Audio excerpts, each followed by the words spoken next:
Presiden Jokowi tiba di Ukraina, disambut rudal NATO, Joe Biden biadab membabi buta.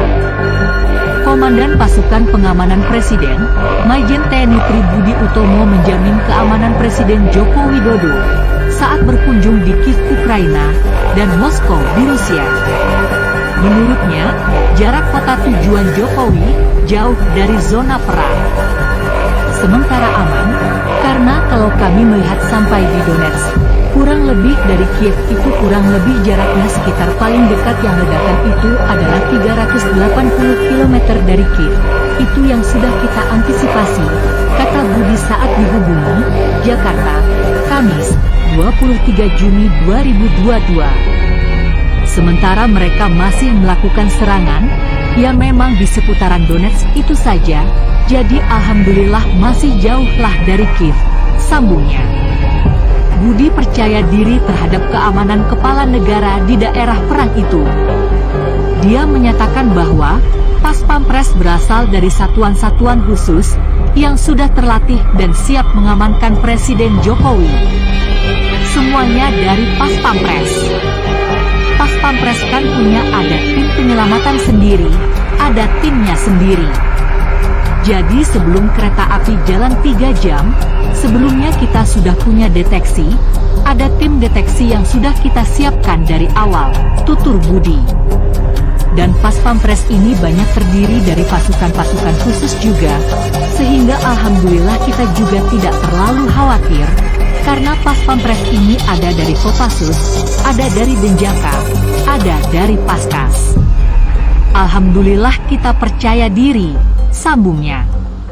Budi menambahkan, beberapa pekan lalu hingga sekarang, Pas Pampres terus berlatih. Latihan itu berupa antisipasi kejadian dan strategi penyelamatan. Contohnya penyelamatan dari kereta api, penyelamatan di stasiunnya sendiri, di jalan seperti apa, main escape beliau itu kita sudah latihan, itu dari teknisnya, pungkasnya.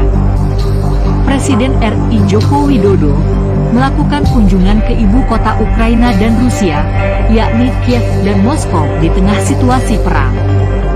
Untuk keamanan, satu tim pasukan pengamanan Presiden, Pas Pampres yang berjumlah 39 orang, siap melekat untuk mengamankan Jokowi. 39 tim pengamanan itu terdiri dari 19 orang tim main grup, pengamanan utama, 10 tim matan, penyelamat, dan 10 orang tim advance, pendahulu.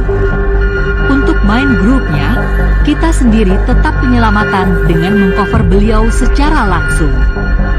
Nanti kalau seandainya matan punya tugas masing-masing, itu juga sudah kita siapkan, matan 10, main grupnya sendiri itu ada 19, kemudian advance-nya 10 nanti yang akan berada di sana, memang kita sudah bagi, kata Dapas Pampres Majen TNI Tribudi Utomo saat dihubungi, Kamis 23 Juni 2022.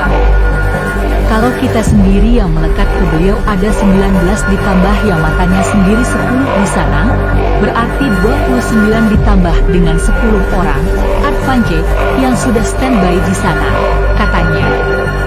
Budi melanjutkan, Pas Pampres sudah menyiapkan helm dan rompi untuk kepala negara. Pihak Ukraina juga sudah memberi keleluasaan untuk menggunakan senjata laras panjang, dengan amunisi yang tidak terbatas.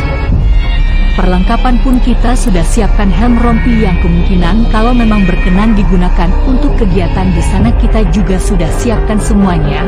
Untuk senjata yang biasanya kita tidak menggunakan senjata laras panjang, tuturnya. Dari pihak Ukraina juga sudah memberi kita keleluasaan untuk membawa senjata laras panjang sesuai dengan jumlah personel Pas Pampres kita dengan amunisi yang tidak terbatas, katanya.